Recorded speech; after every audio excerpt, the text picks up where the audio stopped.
आप देख रहे हैं एचआर के स्टूडियो। आज हम इस वीडियो में बात करेंगे कि जवाहरलाल नेहरू यूनिवर्सिटी में किस डेट में एग्ज़ाम होने, किस तरह से फॉर्म भरना है, फॉर्म भरने की लास्ट डेट, शुरुआत की डेट क्या है और कौन कौन सी चीज़ें इसमें है। हम उन सारी चीज़ों को डिटेल से आपके सामने बात करेंगे। तो सबसे पहले ये बता दूं कि इस साल जो एग्ज़ाम हो रहा है वो पहली मर्तबा चॉइस बेस्ड एग्ज़ाम होगा। उसमें बीए, एमफिल, एमए, पीएचडी सारे एग्ज़ाम आपको चॉइस बेस्ड होंगे और ये कंप्यूटर बेस्ड एग्ज़ाम होने वाला है इस बार। तो ये एक नई चीज़ है जेएनयू के प्रोस्पेक्टस में।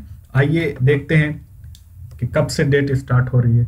तो नोटिफिकेशन जैसा कि आया है, start of online application process, ये 15/3 से स्टार्ट होगा और क्लोजिंग डेट है 15/4, यानी कि 15 मार्च से स्टार्ट होकर 15 अप्रैल को ख़त्म होगा। और last date of successful transaction of fee through credit, debit card, net banking up to 11:50 PM up to bank hour of 16 April 2019। ये तो 16/4 तक इसकी आप फी पे कर सकते हैं।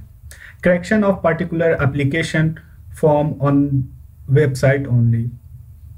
अगर किसी तरह का आपके फॉर्म में कोई कमी रहा हो, किसी तरह का कोई मिस्टेक हुआ हो, तो आपको करेक्शन की डेट दी जा रही है और वो 17 से 19 तक आप इसको कर सकते हैं। Downloading of admit card form from NTA website 22/4/2019 से आप अपना फॉर्म की जो एडमिट कार्ड है उसे डाउनलोड कर सकते हैं। जेएनयू में जो एग्जाम होने वाले हैं उसमें आपको 1, 2, 3 एंड 4 ये 4 डेट हैं और इसी में सारे एग्जाम होने हैं। तो 27, 28, 29 और 30 मई को जेएनयू के बीए से लेकर पीएचडी के सारे एग्जाम खत्म हो जाएंगे। Display of recorded response and answer key for inviting challenges on NTA's website to be announced later by NTA। तो आंसर की के खिलाफ आपको अगर कुछ अपना रिस्पांस देना हो, उसके खिलाफ कुछ आंसर के खिलाफ अगर आप चैलेंज करना चाहते हो, तो उसके लिए जो अभी डेट आई नहीं है वो डेट आपको बाद में मिल जाएगी और वो NTA की वेबसाइट पे आपको मिल जाएगी। Declaration of MPhil and PhD result for viva was ये 10 जून 2019 को टेंटेटिव डेट है, लेकिन 10 जून 2019 को ये वाइवा की जो डेट है रिजल्ट आने के बाद वो 10 जून को आप देख सकते हैं वेबसाइट पे। Holding of viva was examination, तो ये 26 जून से 3 जुलाई तक ये प्रोसेस चलेगा और इस दौरान जो वाइवा होंगे सारे एग्ज़ाम के, तो ये इसकी जो डेट है वो 26 जून से 3 जुलाई तक होगी। Publication of merit list for admission to various program of study where viva was is not prescribe. और जहाँ पे जो फाइनल रिजल्ट जो आएगा एडमिशन के लिए जेएनयू का, अगर उसके वाइवा नहीं है तो उसकी लास्ट डेट जो है आपको 8/6/19 को है। ये भी टेंटेटिव लिखी जा रही है, हो सकता है कुछ चेंज हो, लेकिन ऐसा नहीं है, चेंज उम्मीद बहुत ही कम है इसके चेंज होने की। तो आप इस डेट को याद रख सकते हैं। Where viva was is prescribed, अगर आपका वाइवा है, आपने वाइवा आपके लिए आपने क्वालिफाई किया है और आपने वाइवा दिया है, तो आपके जो डेट है वो 8/7/2019 तक को आपको मेरिट लिस्ट वो आ जाएगी इसकी। Pre enrolment registration and payment of fee with blocking of seats where viva was is not prescribed, where viva was is prescribed. तो इन दोनों की डेट है 20 जून से 30 जून और 9 जुलाई से 15 जुलाई। इन दोनों की अलग अलग डेट है, आप इसे याद रख सकते हैं। जब आपका एडमिशन हो जाए, फाइनल लिस्ट जब आपकी आ जाए, तो सीट के लिए जब आपको यहाँ पे कॉल किया जाए तो ये दोनों डेट है और इन दोनों में आपको ऑनलाइन सीट ब्लॉकिंग करनी होगी, यानी कि सीट अपनी रिजर्व करनी होगी। उसके लिए ये डेट आपको दे दी गई है। Admission registration schedule for selected candidates for BA, वो कैंडिडेट जो सिलेक्ट हो जाएंगे उनका, तो बीए में फर्स्ट ईयर के लिए 10 जुलाई को इनका रजिस्ट्रेशन का जो प्रोसेस है वो चलेगा। एमए, एमएससी, एमसीए 11, 12, 13 जुलाई को होगा। For MPhil, PhD, MTech, MPH, PDG ये 15, 16, 17 जुलाई को ये होना है। फॉर पार्ट टाइम 18 जुलाई को ये उनका एडमिशन होगा। Release of final list after registration where considered necessary, अगर कुछ इस तरह का नेसेसरी हो कुछ रिलीज करने के फाइनल लिस्ट आफ्टर रजिस्ट्रेशन के बाद कुछ हो तो वो लास्ट 22 तारीख है, और 22 तारीख के बाद लगभग सारे आपको फिल कर लिए जाएंगे। Registration for final list 24 July, deadline for admission registration 14 August. BTech, MTech, MSc, BTech, MTech, MS courses registration as per the schedule communicated by GOSAA। तो ये सारी डेट थी जो एग्जाम के लिए आप याद रख सकते हैं कि कब से एप्लीकेशन आपकी शुरुआत हो रही है, कब एप्लीकेशन खत्म हो, कब तक आपको फी जमा करना है, कि कब आपके रिजल्ट आएंगे, और रिजल्ट आने के बाद कब आपका अगर वाइवा आपको देना है तो कब आप वाइवा देंगे, और उसके बाद एक फाइनल लिस्ट और आएगी आपके वाइवा देने के बाद, फिर से एडमिशन की डेट आपकी कौन सी होगी। ये सारी डिटेल यहाँ पे पेज नंबर 126 पे आप जाएंगे ई प्रोस्पेक्टस में, तो वहाँ पे आपको सारी डिटेल मिल जाएगी। अब आइए बात कर लेते हैं, ये तो थी डेट, अब आइए बात कर लेते हैं कि किस तरह से एग्जामिनेशन सेंटर कहाँ कहाँ है। तो आंध्र प्रदेश में है, ये सारी डिटेल आपको दी गई है। आंध्र प्रदेश में इतने सारे इलाके, आप उसे ऑप्ट कर सकते हैं। जब आप एप्लीकेशन फिल कर रहे हो तो इन सारी चीज़ों को ई प्रोस्पेक्टस में ज़रूर देखें, क्योंकि इसका फ़ायदा आपको बाद में मिलेगा। आपकी आसानी के लिए आप इन सारे सेंटर के लिए अप्लाई कर सकते हैं। अरुणाचल प्रदेश है, आसाम है, बिहार है, छत्तीसगढ़, चंडीगढ़, दिल्ली, गुजरात, हरियाणा, हिमाचल प्रदेश, जम्मू एंड कश्मीर, झारखंड, कर्नाटका, केरला, मध्य प्रदेश, महाराष्ट्र, मणिपुर, मेघालय, मिजोरम, नागालैंड, उड़ीसा, पुडुचेरी, पंजाब, राजस्थान, सिक्किम, तमिलनाडु। यहाँ पे सारे उनके जो आप डिस्ट्रिक्ट वगैरह देख सकते हैं वो डिटेल में ई प्रोस्पेक्टस में आप देख लीजिएगा कि मैं यहाँ पे स्टेट बता दे रहा हूँ कि किस किस स्टेट में इसके सेंटर हैं। बाकी डिटेल आप यहाँ से ई प्रोस्पेक्टस में आपको आसानी से मिल जाएगा। तो तेलंगाना में भी सेंटर है, त्रिपुरा में भी, उत्तर प्रदेश में भी आपको मिल जाएगा। यहाँ पे Uttarakhand, West Bengal, union territories में भी आपको, गोवा, पणजी में आपको मिल जाएगा।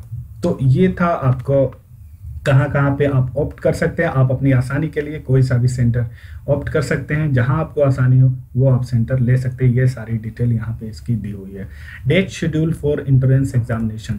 अब इंट्रेंस एग्जाम का जो डेट है, आपने एप्लीकेशन अगर फिल कर लिया है, उसके बाद आपको ये तैयारी कर रहे होंगे, उसके बाद आपको कि कब आपका एग्जाम होना है उसकी डेट यहाँ पे डिटेल पेज नंबर 131 पे आपको आसानी से मिल जाएगी।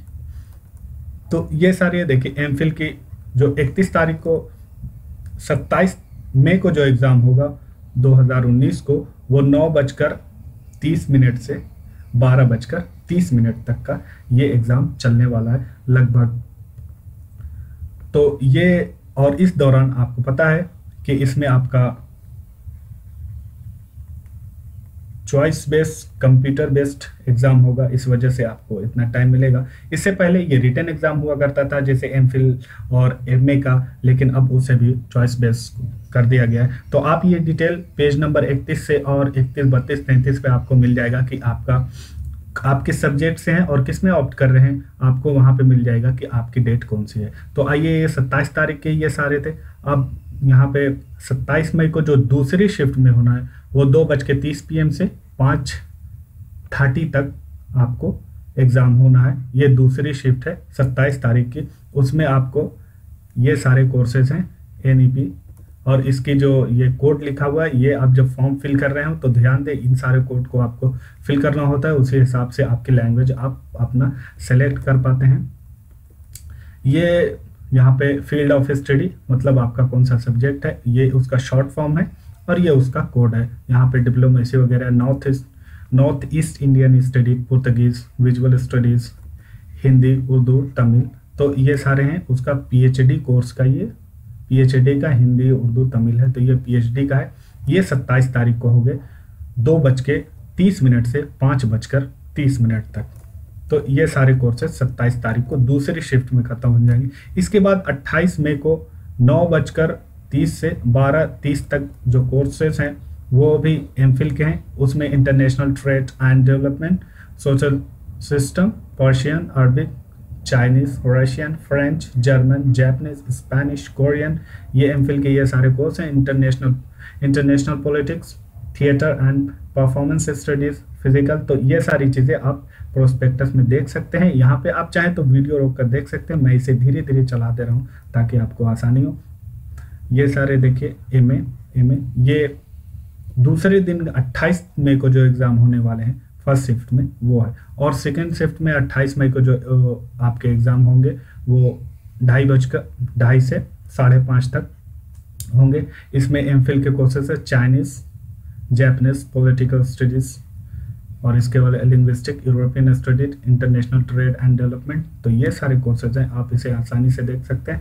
फ्रेंच, जापानीज, अरबिक, फ्रेंच वगैरह, तो ये 28 तारीख को दूसरी शिफ्ट में होने। 29 तारीख को 9:30 से 12:30 बजे तक जो एग्ज़ाम होने ये एमफिल के हैं, और यहाँ पे इनके ये शॉर्ट फॉर्म है, ये उसका कोड है। जब आप एग्ज़ाम एप्लीकेशन फिल कर रहे हैं तो उस वक्त आप इसे ज़रूर ध्यान में रखें और इसे फिल करें, इसी से आपका सब्जेक्ट की पहचान होती है। ये यहाँ पे स्कूल दे दिया गया है कि जेएनयू के किस सेंटर में आते हैं, तो ये उसकी डिटेल है। फील्ड ऑफ स्टडी है, फील्ड ऑफ स्टडी कोड है ये। तो इसमें 29 तारीख को जो एग्ज़ाम होंगे वो 9:30 से 12:30 तक, ये सारे कोर्सेज हैं। आप उसे, मैं धीरे धीरे इसे स्लाइड कर रहा हूँ ताकि आप उसे आसानी से देख सकते हैं। अच्छा होगा कि आप वेबसाइट पर जाएं जेएनयू के, और वहां से ई प्रोस्पेक्टस डाउनलोड कर लें, और उसके बाद आपको आसानी से सारी चीज़ें मिल जाएंगी। मैं यहाँ पे आपको पेज नंबर बता दे रहा हूँ ताकि आपको आसानी हो।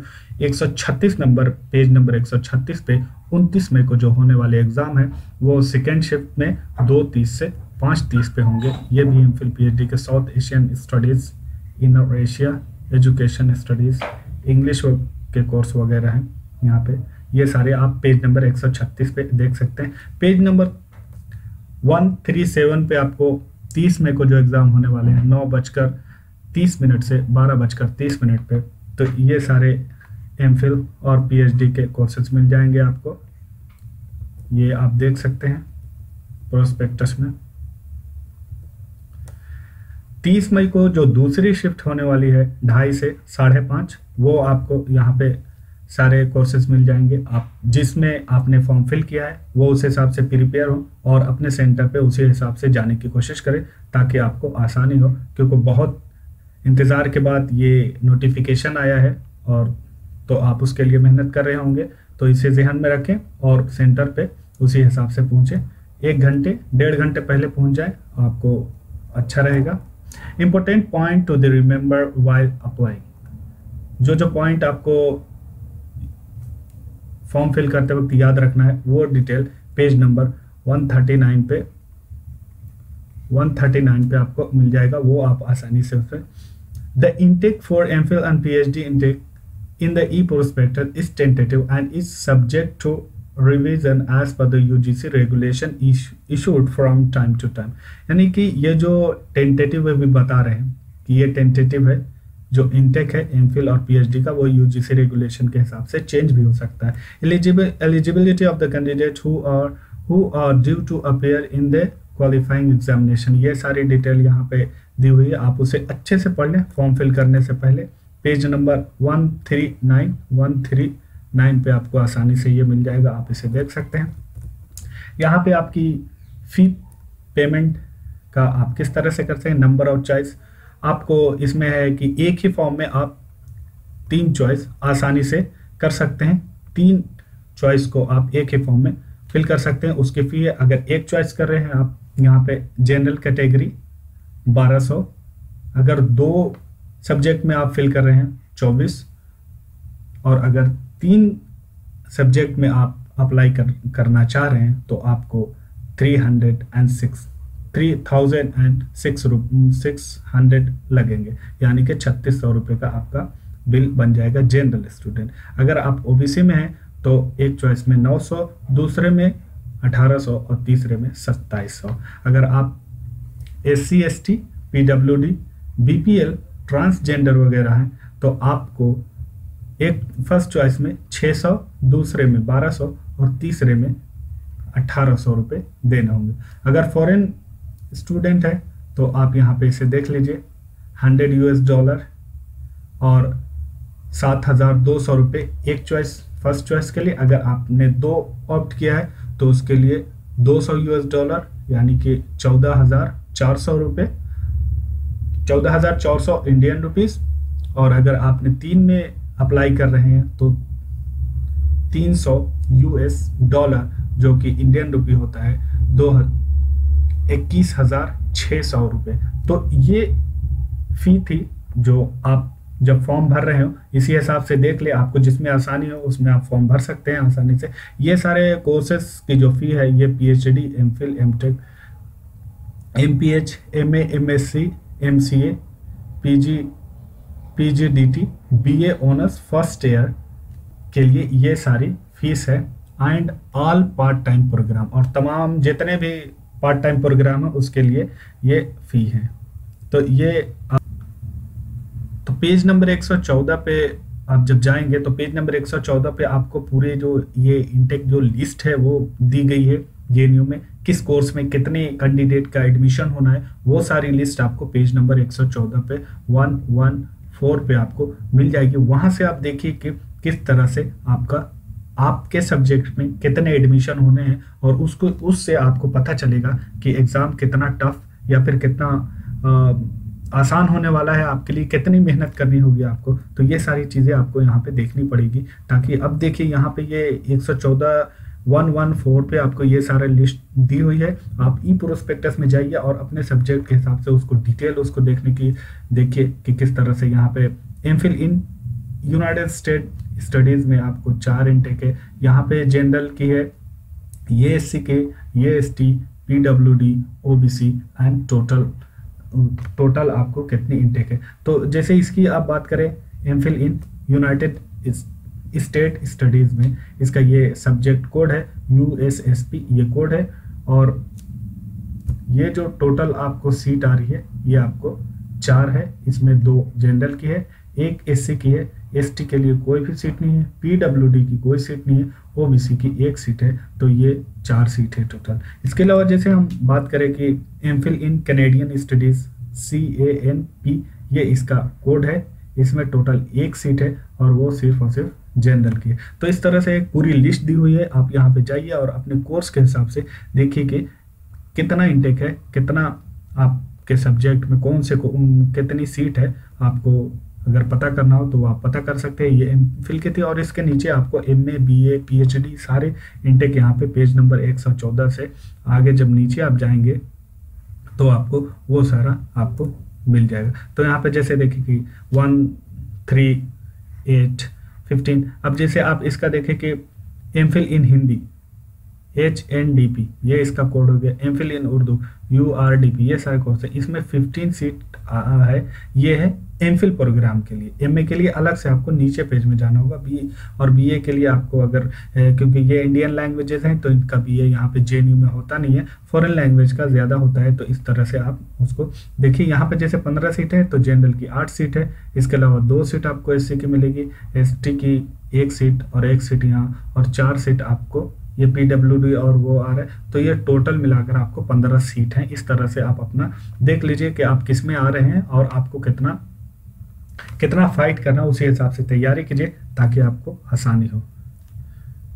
इसके अलावा यहाँ पे JNU में 2 कोर्सेज आपको 2 नए कोर्स के तौर पे आप देख सकते हैं। आप उसमें फिल करना चाह रहे हैं तो फिल कर सकते हैं। एक कोर्स आपको पेज नंबर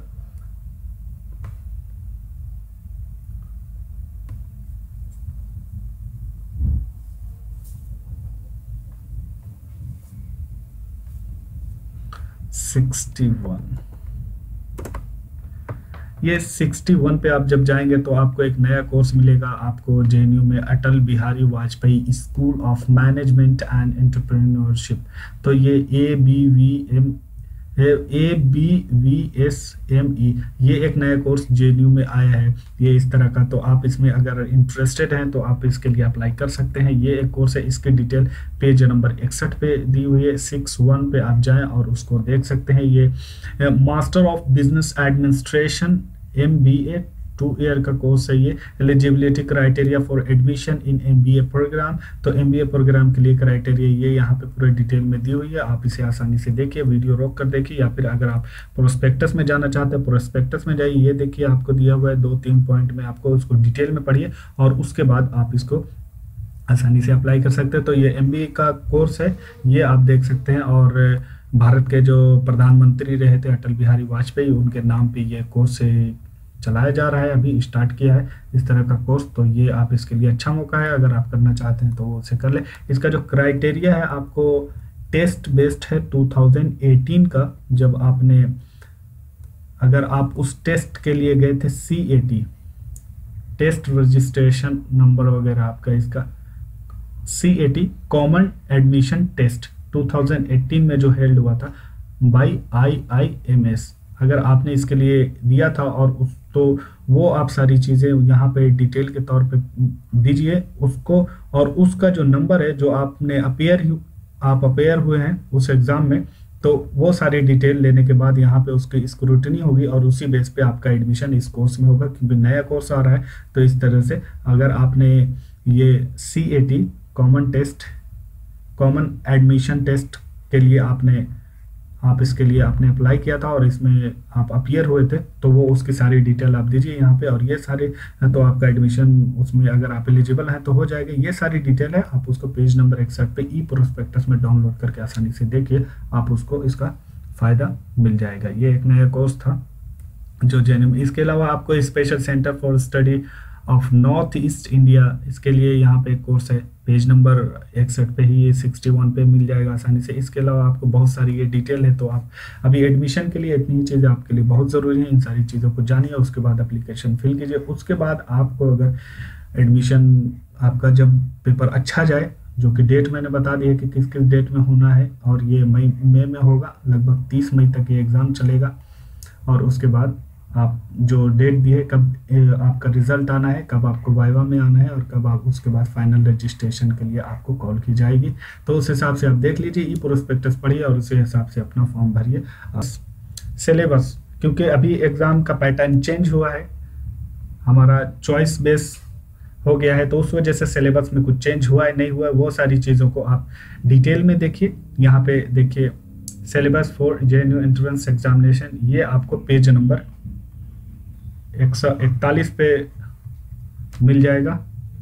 उस पे जाएं और अपने सब्जेक्ट के हिसाब से डिटेल से आप इसको, स्कूल ऑफ इंटरनेशनल स्टडीज़ ये स्कूल है, यहाँ पे ये सारे उसके जो कोर्सेस हैं और उसका ये सिलेबस है। तो ये एक लंबी लिस्ट है, आप इसमें जाएं, पेज नंबर 141 पे प्रोस्पेक्टस डाउनलोड कीजिए और वहाँ से अपने सब्जेक्ट के हिसाब से, अपने सब्जेक्ट के अकॉर्डिंगली उसको सिलेबस को देखिए और उसको डिटेल पढ़ने की कोशिश कीजिए।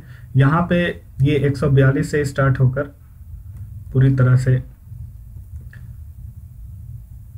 अगर आपको ये प्रोस्पेक्टस ना मिलेगा तो मैं लिंक शेयर करने की कोशिश करूंगा, लिंक आपको दे दूंगा डिस्क्रिप्शन में, आप वहां से डाउनलोड कर सकते हैं आसानी से। तो ये देखिए 145, और ये पूरे सब्जेक्ट का डिटेल दिया हुआ है, इस वजह से इसमें आपको यहाँ पे बताना बहुत मुश्किल है, आप अपने हिसाब से उसे आसानी से देख सकते हैं। और उसे देखिए और देखने के बाद फॉर्म फिल करने के बाद आसानी से उसकी अच्छे से तैयारी आप कर रहे होंगे। तो अब सिलेबस आपके सामने है जेएनयू का, तो वेबसाइट पे आपको मिल गया है, तो उससे आपको ज़्यादा आसानी होगी, आप उसे देख सकते हैं। इसमें जो एक और अहम चीज़, एक इम्पोर्टेंट पॉइंट जो आपको देखना होगा जेएनयू के हवाले से, अगर आप जेएनयू में एडमिशन लेना चाह रहे हैं तो आपको देखना चाहिए कि किस तरह से यहाँ पे रिजर्वेशन का क्या क्राइटेरिया है, किस तरह से आप देखेंगे उसको।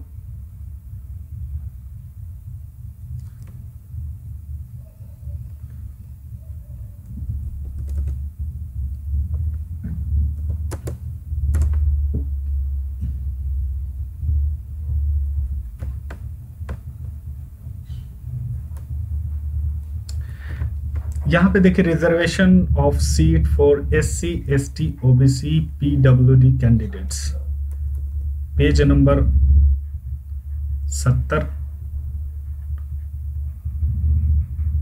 पे आपको आसानी से ये सारी डिटेल मिल जाएगी। Reservation of seat for schedule caste tribe and ST applications, 15% of total number of seats are reserved for application belonging to the scheduled caste and 7.5% for the scheduled tribes। तो ये 15% SC के लिए और 7.5% schedule caste के लिए, ST के लिए, ये JNU की तरफ से उसके वेबसाइट में आपको ई प्रोस्पेक्टस में आपको मिल जाएगा। और ये आप अगर क्लेम कर रहे हो तो क्या क्या चीज़ें आपको ज़रूरी होगी।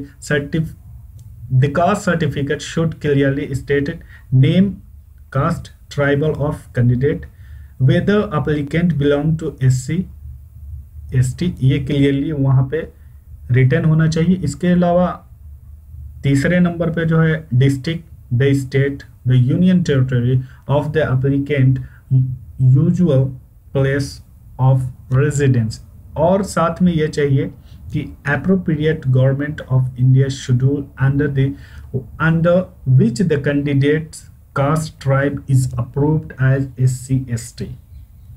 तो ये 4 चीज़ें आपके जो आप सपोर्ट के लिए लाएंगे, चैलेंज करने के लिए आपका जो फॉर्म होगा उसमें ये सारी चीज़ें होनी चाहिए, तभी आप एलिजिबल हो जाएंगे इस रिजर्वेशन के लिए।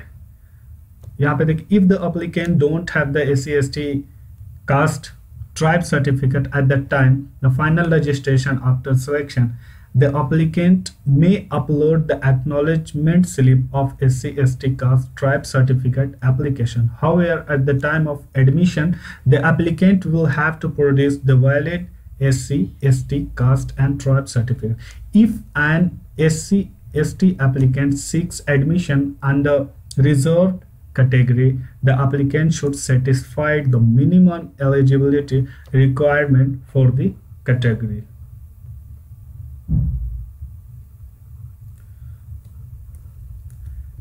ये तो था। इसके अलावा reservation of the seat for other backward classes non creamy central list applicant, तो ये 27% seat will be reserve for the applicant belonging to the other backward classes non creamy central list. तो ये उसकी डिटेल है, आप उसको देख लीजिए पेज नंबर 70 पे ये दोनों डिटेल आपको आसानी से मिल जाएगी।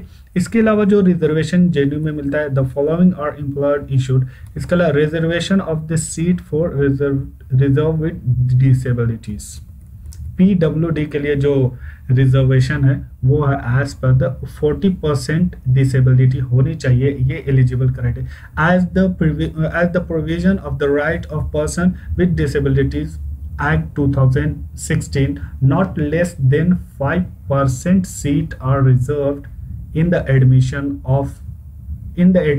for the person with benchmark disabilities.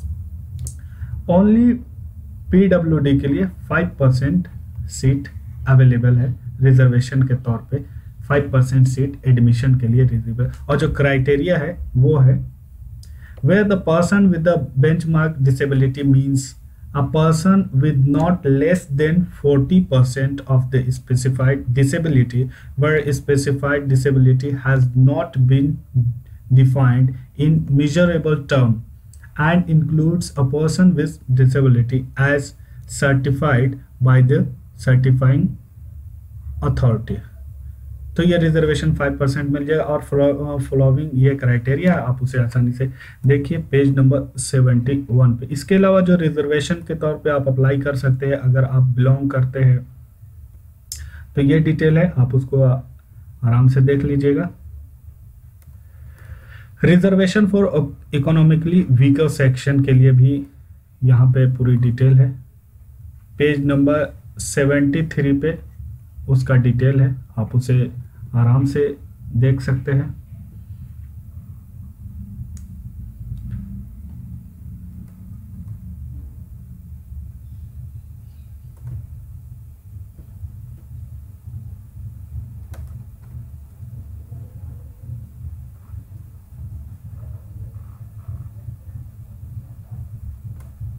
Deprivation point, ये डेप्रीवेशन पॉइंट एप्लीकेशन जब आप फिल कर रहे हो तो इसका ये बहुत ध्यान देना बहुत ज़रूरी है। जेएनयू के एग्जाम में बहुत काम करता है। इससे अप टू मैक्सिमम 12 पॉइंट आपको आसानी से मिल जाते हैं और एडमिशन लेने में ये आसानी होती है अगर इस तरह के पॉइंट आपको मिल रहे हैं। और इसका यूज़ कीजिए, बहुत ज़रूरी है आपको यूज़ करना, इससे आपका एडमिशन में, तो एडमिशन एप्लीकेशन फिल करते वक्त इसको ध्यान में दे। और ये आपको पेज नंबर 78 पे आसानी से मिल जाएगा, तो इसे आप भर सकते हैं। यहाँ पे मैं इसे पढ़ते, a candidate would get the separate point for each educational level, 10th high school, matriculation, 12th level, intermediate, BA, BSc, MA, MSc from either quartile 1 और quartile 2 district as given below. यानी कि आप जो इंटरेस्ट दे रहे हैं उसके entrance में जो आपको नंबर मिला है, मान लीजिए आपको 40 नंबर मिला है इंट्रेंस में, तो ये आपका अपना नंबर। इसके अलावा आपको जो नंबर मिलता है, जैसे आप क्वार्टाइल डिस्ट्रिक्ट में है, जेएनयू में आपको प्रोविजन है, आपको क्वार्टाइल डिस्ट्रिक्ट से आ रहे हैं 1 और 2 में, तो उसका अलग से आपको पॉइंट मिलता है। यानी कि अगर क्वार्टाइल 1 में आ रहे हैं तो मान लीजिए एज ए सपोज अगर 5 पॉइंट आपको देना हो तो 5 पॉइंट आपको 45 आपको नंबर हो जाएगा और आपका एडमिशन आसानी से हो जाएगा। तो इसलिए इस क्वार्टाइल का पूरा यूज कीजिए और देखिए आप उसमें आ रहे हैं कि नहीं। तो क्वार्टाइल मार्क्स जो होते हैं, अगर 10th एंड 12th तो ये 6 है, और यूजी का अंडर ग्रेजुएट 6 और पीजी का 3 है, यूजी का 3। क्वार्टाइल 2 में अगर आए आप, 10th और 12th आपका अगर आप एलिजिबल हो रहे हैं और उसमें 2 में 10th एंड 12th, तो आपको अंडर ग्रेजुएट में 4 पॉइंट मिल जाएंगे और पीजी में 2 मिल जाएंगे। अंडर ग्रेजुएट में यहाँ पे आपको इसमें भी 2 मिल जाएंगे। तो ये 4 पॉइंट यहाँ पे ये डिटेल है। If 10th from quartile 1 district and 12th from quartile 1 district, then the benefit of quartile 1। आपको अगर आपका 10th और 12th सेम डिस्ट्रिक्ट से और दोनों एक ही क्वार्टाइल 1 में आता है तो आपको क्वार्टाइल 1 का बेनिफिट मिलेगा।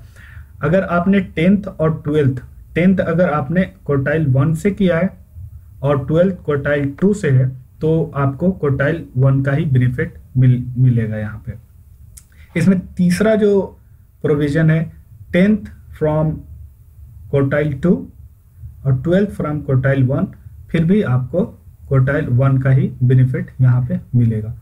इफ ये जो लास्ट पॉइंट है वहां पे ज्यादा पॉइंट है, if 10th from quartile 2 and 12th from quartile 2, तो आपको क्वार्टाइल 2 का बेनिफिट मिलेगा। तो आप इसको देख लीजिए कि आप किस क्वार्टाइल में आते हैं। क्वार्टाइल की डिटेल अभी नीचे, अभी उस पर डिस्कस करेंगे।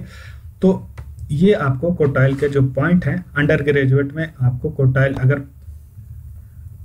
अगर आप क्वार्टाइल 1 में है, 10th और 12th आपका सेम है, तो उस हिसाब से आप देख लीजिए। अगर अंडर ग्रेजुएट में है तो 6 पॉइंट, और अगर पीजी में है तो 3 पॉइंट आपको मिल जाएगा।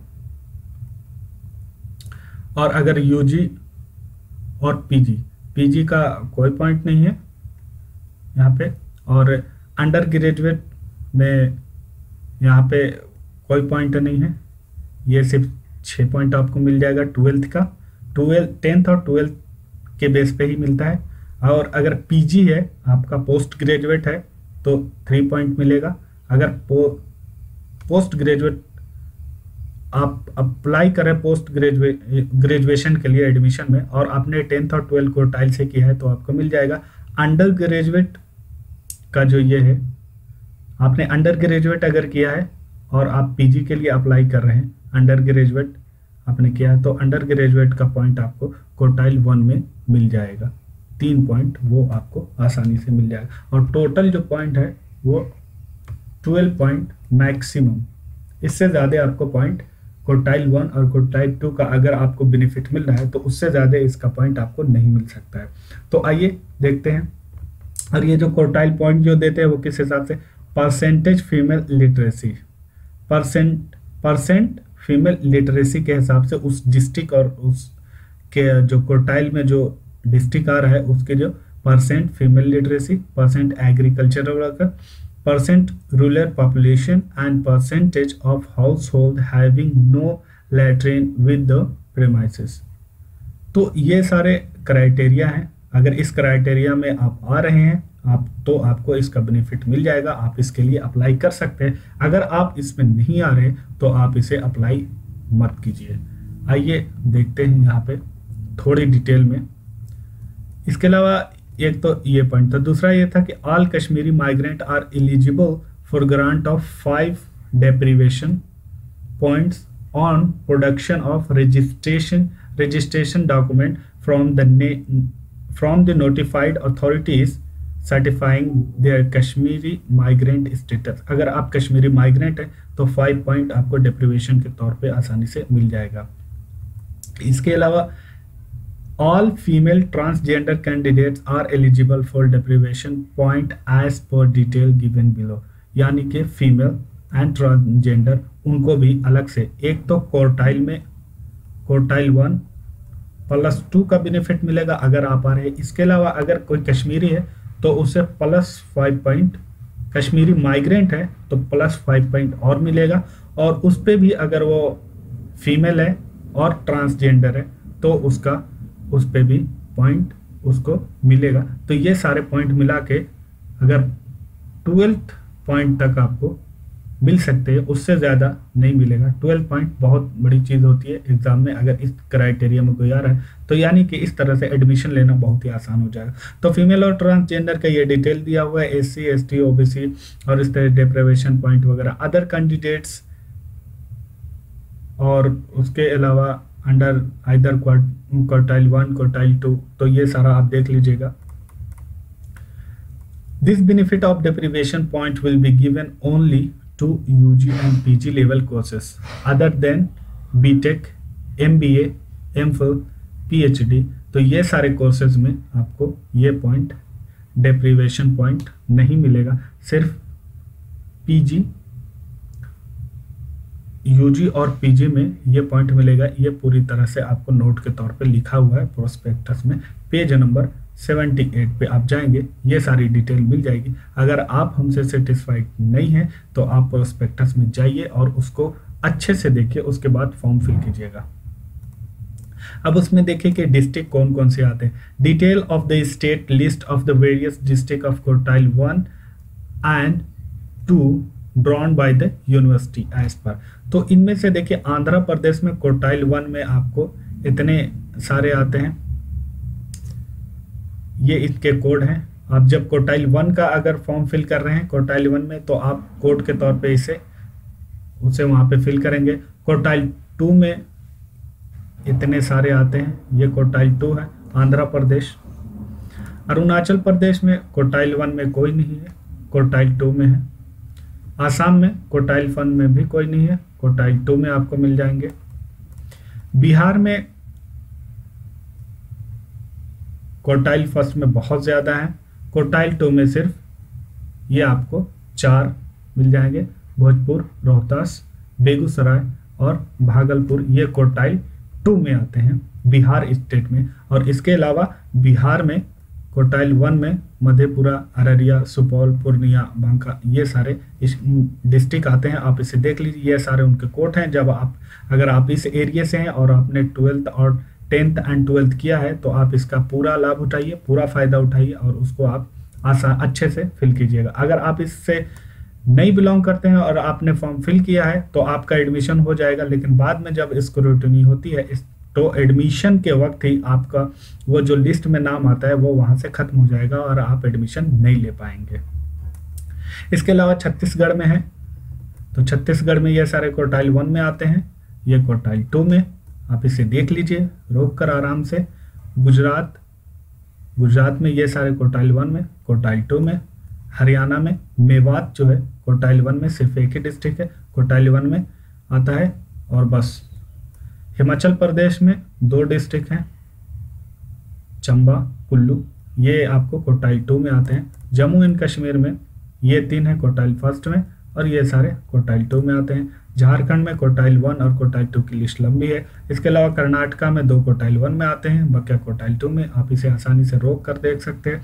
आप अपने स्टेट के हिसाब से देखिए, इसे रोक लीजिए, आराम से देखिए। मध्य प्रदेश में ये सारे डिस्ट्रिक्ट आते हैं क्वार्टाइल 1 में, ये क्वार्टाइल 2 के डिस्ट्रिक्ट हैं। इनके नंबर आपको मिलते हैं, इसलिए ये सारे क्वार्टाइल के जो डिस्ट्रिक्ट है, जब आप एप्लीकेशन फिल कर रहे हैं तो उसका ध्यान दें और ये कोड आप वहाँ पे डालें ताकि आपको उसका बेनिफिट मिल सके अगर आप इसमें आते हैं तो। इसके अलावा महाराष्ट्र, मेघालय, मिजोरम, नागालैंड जैसे आप अगर उसी स्टेट से बिलोंग करते हैं तो इन चीज़ों को ज़रूर देखें और ध्यान दें। फॉर्म भरने से पहले इन चीज़ों को डिटेल से अच्छे से पढ़ लें, उसके बाद फॉर्म भरें। राजस्थान में बहुत सारे डिस्ट्रिक्ट आपको मिल जाएंगे क्वार्टाइल 1 में, क्वार्टाइल 2 में थोड़ा कम है। तमिलनाडु में एक क्वार्टाइल 1 में, बकिया क्वार्टाइल ये है क्वार्टाइल 2 में। उत्तर प्रदेश में बहुत सारे क्वार्टाइल 1 में मिल जाएंगे, क्वार्टाइल 2 में बहुत सारे हैं, एक लंबी लिस्ट है उत्तर प्रदेश की। इसके अलावा उत्तराखंड, वेस्ट बंगाल वगैरह में भी आपको बहुत सारे मिल जाएंगे। इसके अलावा एक चीज़ जो प्रोस्पेक्टस में इम्पोर्टेंट है वो है सुपरनरी सीट। ये जो सीट दी जाती है, देखो, widow wards of defence personnel को सीट मिलती है, उनके लिए 5% रिजर्वेशन सीट है। अगर उनकी विडो से वार्ड्स ऑफ डिफेंस पर्सन है और उनके जो है उनके बच्चों को ये 5% रिजर्वेशन एक्स्ट्रा सीट मिलती है। तो ये डिटेल आप देख लीजिए अगर उस फैमिली से आप आते हैं। उसके अलावा candidate from Jammu and Kashmir, Jammu and Kashmir का जो कैंडिडेट है, the university has decided for creation of 2 seats under the supernumerary quota for the candidate from Jammu and Kashmir. तो कोटा 1 2 सीट है, उसमें से एक सीट बीए प्रोग्राम के लिए और एक सीट एमए प्रोग्राम के लिए है अगर वो कश्मीर से बिलोंग कर रहा है। और उसका criteria, the seat will be selected on the basis of the securing highest mark among the non listed candidates in the merit and qualified otherwise. और तीसरे नंबर पे जो है ward of JNU employees group C and ward of JNU employees group C and D, तो उसको भी इसका benefit मिलेगा। और उसके लिए बीए प्रोग्राम फर्स्ट ईयर में 3 इंटेक है, 3 सीट है। एमए, एमएससी, एमसीए प्रोग्राम में 2 सीट आपको आसानी से मिल जाएगी। तो अगर आप इन फैमिली से बिलोंग करते हैं, window of defence personal, window और वार्ड ऑफ डिफेंस पर्सन, इसके अलावा जम्मू एंड कश्मीर, और उसके अलावा तीसरे नंबर पे जो वार्ड ऑफ जेएनयू एम्प्लॉय को, तो उनके लिए भी सीट रिजर्व की गई है और ये एक्स्ट्रा सीट है। तो इस फैमिली में अगर आते हैं तो, और आपका जो शॉर्ट लिस्टेड लिस्ट में होता है तो वो कैंडिडेट जो ऑलरेडी सेलेक्ट हो चुके, इसके अलावा जो दूसरी लिस्ट होती है जो सेलेक्ट नहीं होते, उनमें से अगर आपका हाईएस्ट रैंक है तो आपको इसके सेलेक्ट कर लिया जाएगा और आपका एडमिशन जेएनयू में आसानी से हो जाएगा। तो ये सारे डिटेल आपको पेज नंबर 80, 81 और 83 पे आप जाएं, आराम से इसको पढ़िए और पूरी तरह से अच्छे से समझने के बाद इसको देखिए और ये सारी चीज़ें जानिए। एडमिशन वो एप्लीकेशन फिल करने से पहले आप इसको आराम से देख सकते हैं।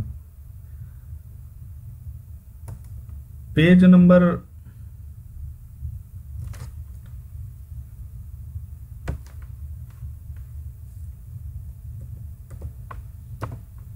89, अगर आपका एडमिशन होता है तो हॉस्टल किस बेनिफिट पे, किस बेस पे मिलता है, तो ये आपको यहाँ पे पेज नंबर आपको 89 पे आप ये देख लीजिए उसको कि किस तरह से इधर हॉस्टल लेना है। आपको इसमें कह रहा है कि आपको हॉस्टल लेना would not ensure allotment for the hostel accommodation. It is important to note that in the view of the limited hostel accommodation, the candidate should clearly understand that the grant of admission to a full-time program of the study in University A would not ensure allotment of hostel accommodation. Hostel accommodation will be offered to the eligible applicants subject to availability. Candidates admitted to part time programme of study are not eligible for the hostel, यानी कि जो लोग part time के लिए apply कर रहे हैं उन्हें हॉस्टल की फैसिलिटी नहीं दी जाएगी। No request for out for turn allotment for hostel on medical ground will be entertain. ये पॉइंट बहुत अहम है कि अगर आप मेडिकल ग्राउंड पे ये है कि आप एडमिशन कि मुझे बाद में लेना है या इस तरह से मेडिकल के कुछ दिखा रहे हैं, तो उस तरह से आपको वो फैसिलिटी नहीं मिलेगी। आपको उसी वक्त ऑप्ट करना होगा कि मुझे हॉस्टल चाहिए या नहीं चाहिए। और बकिया आपको यहाँ पे देखिए ये 3 पॉइंट अहम है वो दिए हुए हैं, वो आप उसे देख लीजिए। लेकिन ये उस वक्त आप देखेंगे जब आपका एडमिशन हो रहा हो, उसके बाद आप ये सारी चीज़ें एक देख सकते हैं कि किस तरह से एडमिशन, किस तरह से आपको हॉस्टल फैसिलिटी मिलेगी, क्या प्रोसेस। तो ये एक बड़ा सा एक जो वीडियो था वो मैंने आपके सामने बनाया, और एक लंबा इसके अलावा प्रोस्पेक्टस है, तो बहुत ज़्यादा पूरा डिटेल उस पर डिस्कस किया जा सकता है। जो मेन पॉइंट था वो मैंने आपको बता दिया। आप जब अपना एप्लीकेशन फिल कर रहे हो तो उस वक्त इन चीज़ों को देखें। ई प्रोस्पेक्टस मैं कहता हूं कि आप लोड कर लीजिए, और जो मैंने आपको पेज नंबर बताए, कुछ चीज़ें अगर नहीं समझ में आ रही आप यहाँ देखिए, अगर यहाँ चाहें तो रोक कर उसे देख सकते हैं। एप्लीकेशन के लिए इससे ज़्यादा आपको जानने की ज़रूरत नहीं है।